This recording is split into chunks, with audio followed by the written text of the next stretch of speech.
presumptuous to tell you what you should be doing, because it all seems that you all are very actively doing something. And I'm always like, people are always telling me, oh, Cindy, you're preaching to the choir. And I think that this is a great example of preaching to the choir. But even the choir needs to go to church once in a while, right? And so we feel like we get so much from coming to these communities that energize us, that keep us going. And we like to give a little bit back to those communities too. We like to say, keep on doing what you're doing. You know, whatever your issue is, and we've heard a diversity of issues, but what we need to do is realize that all these issues are connected. Yes. That we can't separate peace in the Congo from peace in Detroit.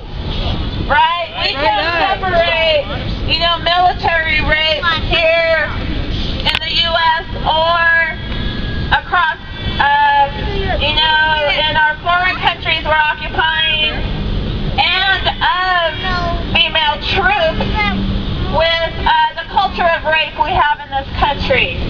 The culture of rape, the culture of violence can't be separated from any of these issues. And the culture of economic devastation, economic oppression, economic warfare. There's always been a war on the poor. And that has been just becoming more pronounced as we go. As there's a crisis of resources, a crisis of wealth in the nation, what do the capitalists, what do the 1% want to do? They're not happy with their fair share. They want everything. Right? They want everything. Yeah. And people always say, Cindy, it sounds like you are so jealous of the rich. And I'm like, I don't want to be like the rich. I want the rich to be like me. Yeah. Right? And so I don't think they're jealous of me. I'm not jealous of them. Everybody, I don't want to say everybody, because I get this, I have this bad habit of speaking in absolutes, because I care so much about these issues. When you say everybody or nobody or all or whatever, there's always going to be an exception. See, I just spoke in an absolute. I said there's always going to be an exception. So, most of the people who are wealthy, and I can guarantee there's a high percentage, and I'm not talking about, you know, people who earned their retirement. I'm talking about the extremely wealthy. They are wealthy because they have stolen from us. They have stolen from our parents and grandparents and great-grandparents. They have exploited us for where they are today. And so the movement is just to take back what's rightfully ours. It belongs to us. The resources and wealth and airwaves and water and air and food of a nation belong to everybody in the nation, not just the 1%. Right? So, come on, guys. I have a plan that could actually work. My plan is, I have to give it a name, but I don't have a name yet. Maybe the Sheehan plan for peace and common sense. It's like, I think that every worker in this country, and this is kind of a stopgap, interim plan between, you know, to capitalism, total exploitation, to a democratic way of doing things. Like I said earlier, our workplaces, our communities. Cindy-nomics. And let's call it that. Sure, what the hell. So, my plan is that every worker in this country, that Congress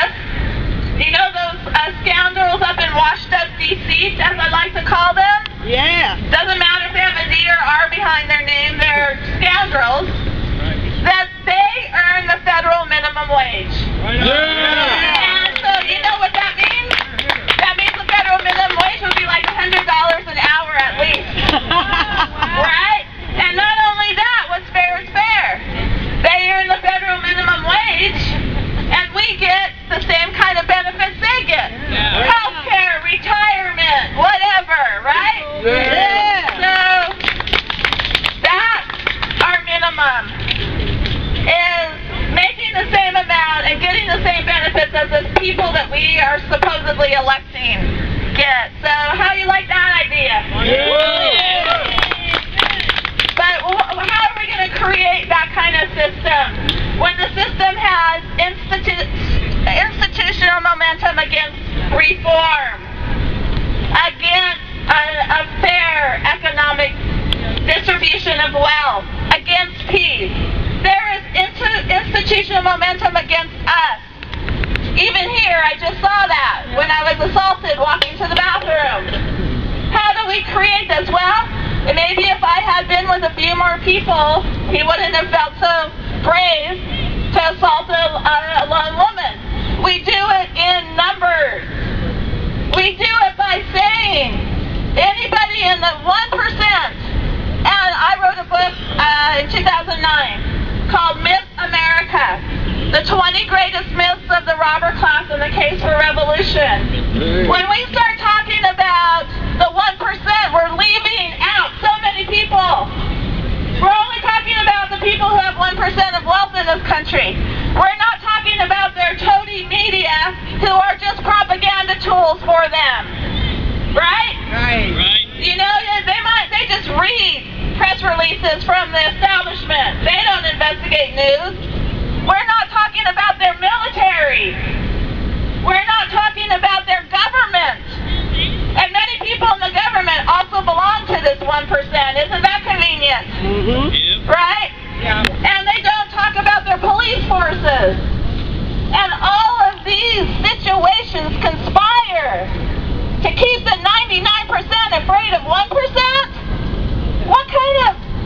There's little kids around here, but... Bull hockey. Yeah, what kind of bull hockey is that? Because that's what I would say if there were kids here. Say there's 100 people in the room and one guy is a major jackass. I think I can say that because that's a donkey.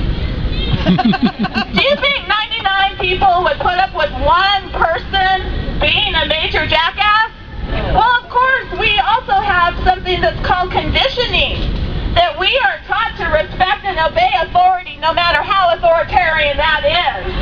So maybe if the guy did talk loud, we might let him get away with it. But usually, or if he had a gun, that's right. But, you know, I think 99 people can even overpower one person with a gun. But anyway, that's what we have to think. How do we let 1% of the population or whatever dictate when we go to war and where we go to war and who gets killed? How can we let 1% say that it's okay for 99% to struggle from the time you're born to the time you die, from the time you get up in the morning to the time you go to bed? It's struggle. How can we let the 1% say that education isn't a human right? That we can charge inhumane, abominable, unethical prices for university when university is a human right? Yeah. You know, why can we let them say only their children can go? Or if you're not a member of the 1%, you have to take out, you know, immoral loans like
issues are linked and that we have to do whatever means necessary to make this world a better place, that we also have to have that kind of courage. And I know it's asking a lot, but we are the ones that have been given the most because we've been given that understanding of the things that I've just been talking about. So again, keep doing what you're doing. Be inspired by each other. Work with each other. And we make Ann Arbor a better place. What's happening in Ann Arbor is more important than what's happening in Washington, D.C., that's for sure. Make Ann Arbor, Michigan a better place. And I'll be in California fighting for the same thing.